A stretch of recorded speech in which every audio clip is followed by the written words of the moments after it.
नमस्ते सबैजनामा र म चाहिँ सोनिया रोका र यो चाहिँ मेरो फर्स्ट युट्युब भ्लग हो र म चाहिँ आज हाम्रो असारको 31 गते हाम्रो घर कोदो रोप्न लागेको छौँ र त्यसैको पुरै कार्यक्रम देखाउनेछु। अनि यो चाहिँ मेरो फर्स्ट युट्युब भ्लग हो, त्यसैले कस्तो हुन्छ अब मलाई के बोल्न पनि आएको छैन। अनि म चाहिँ बिउ ओसार्न आएको। बिहान चाहिँ मैले यति ओसारेको छु अनि तल पनि छ अझै ओसारेको। अब फेरि ओसार्न जाँदैछु अनि टन्नै झारहरू छ गोड्न। यति धेरै झार आएको छ देख्न सक्नुहुन्छ त्यहाँ। अनि यो चाहिँ मैले लिए डोको पानी परेको छ, बर्खाको समय मौसम देख्न सक्नुहुन्छ। पोज गर्न चाहिँ नसोध्ने क्या। अनि के गर्नु, बर्खाको मौसम घाम पानी भनेर बस्नु भएन, जे भए पनि कोदो रोप्नु पर्यो। अहिले चाहिँ पानी नै परेन, खडेरी लागेर यस्तो रोप्नै पाइएन क्या चाँडो, नत्र यति बेलामा त हामी सबै रोपिसकेर भ्याएर बसेको हुन्थ्यौँ। अब चाहिँ म गाइस म चाहिँ यता बिउ ओसार्ने ठाउँमा आएँ। हिजो पानी परेकैमा बिउ खोलेर यस्तो पाम पारेर राखेको छौँ। अब यसैलाई पाँजेर डुकमा पाँजेर लगेर राख्ने। बिहान चाहिँ 9 डोको जति ओसारेको, अझ यहाँ छ होला 2 डोको जति छ। यो ओसारेर त्यस पछाडि हाम्रो पर्वत आन्टीहरू आउनुहुन्छ अनि अरू खेतलाहरू पनि राखेको छ। अनि अहिले चाहिँ सबैको काम एकैचोटि धमाधम भएको भएर खेतलाहरू पनि नपाइने, खन्ने पनि आफै, रोप्ने पनि आफै, झार गर्ने पनि आफै। के गर्नु, गाह्रो छ हौ गाउँघरमा काम गर्न। ल अब चाहिँ म चाहिँ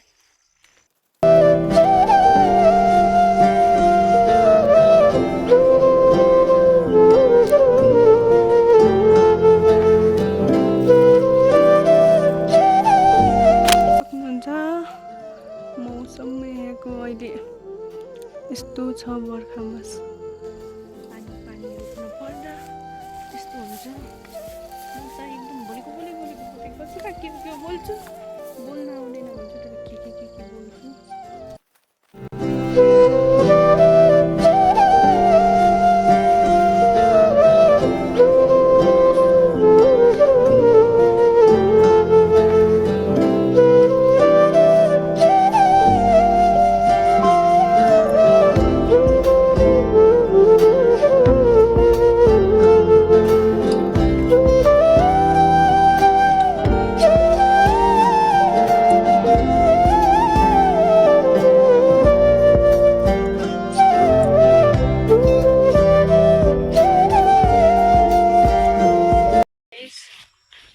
बिउ चाहिँ ओसारिसक्यो।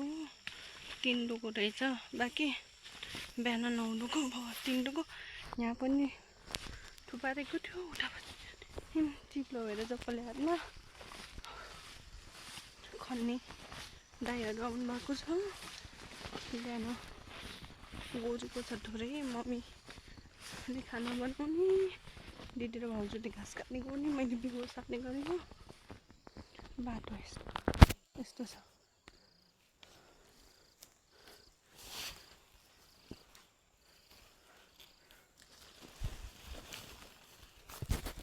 गाह्रो छ गाह्रो।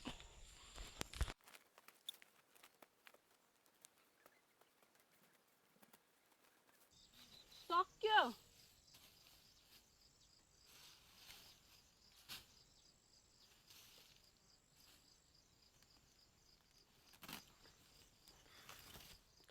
फाइनली बिउ ओसारिसक्यो। अब चाहिँ म खन्न जान्छु। खनेर यहाँ चाहिँ कति बिहान 4 डोको, बिहान 4 डोको अनि भर्खर चाहिँ 3 डोको गरेर यहाँ चाहिँ 7 डोको छ। अनि यहाँ तल चाहिँ 2 डोको एक ठाउँ अनि 4 डोको एक ठाउँ राखेको। अब चाहिँ म चाहिँ खन्न जान्छु। दिदी बाबा भनेको सिस्टर हिँड्नु त्यही त अब नि त्यो हिलो लुङ्गी त नहोस् फर्के जाँगी लगाएर आइपुग्छ ए पोहोर भयो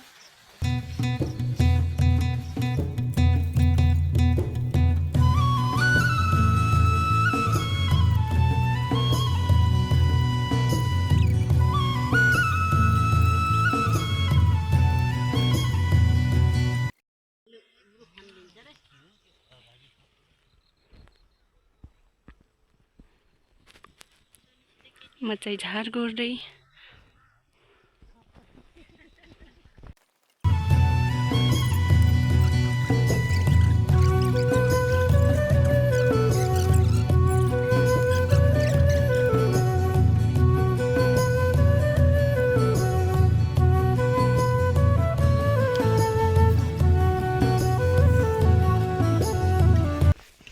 मेरो मामाको हालत यता हेरौँ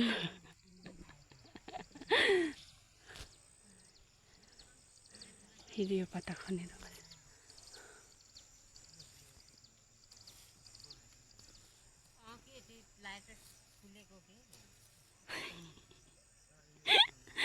कालै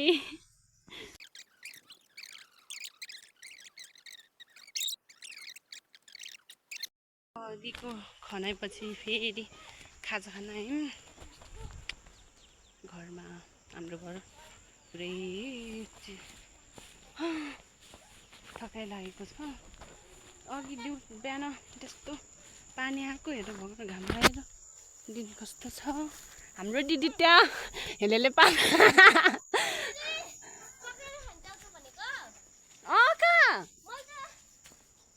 देख्न सक्नुहुन्छ हाम्रो घर काँक्रा यहाँ साग यस्तो भएको छ फुल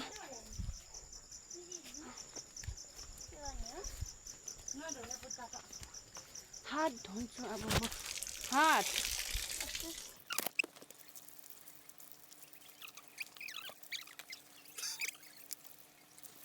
mais 20, mais 20, mais 7. Aí é muito fácil, professor é 6, 7.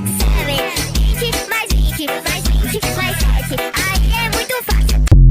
हामी चाहिँ खाजा खाएर जाँदै फेरि खन्नलाई अब बहिनीहरू अब मेरो पछि पछि सनफ्लावर यहाँ फुलहरू यहाँ भेन्टा छ मेरो 3 बहिनी देख्न सक्नुहुन्छ तिनजना मेरो आन्टीको छोरीहरू हजुर हाम्रो घर यहाँको सनफ्लावर थकाइ लागेछ अब कसले होला यहाँ आउन सूर्यमुखी फुल लिएर रोप्दिएको अब यहाँ देख्न सक्नुहुन्छ हाम्रो घरमा सुन्तलाको बोटमा एउटा मात्रै सुन्तला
पानी आएर घाम लाग्दा लाग्दै फेरि पानी आयो त नि सक्यो यो पत्ता त्यो पत्ता उताको पत्ता रोप्यो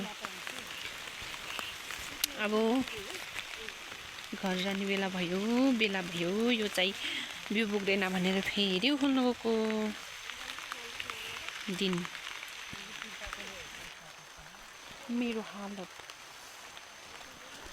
रोपिसकेर म चाहिँ मेरो कोठामा आएँ कपडा सबै फेरि अब म चाहिँ खानासाना खाएर सुत्छु अब के गर्नु बर्खामा काम यति बेलामा आएर गाह्रो छ बाइ बाइ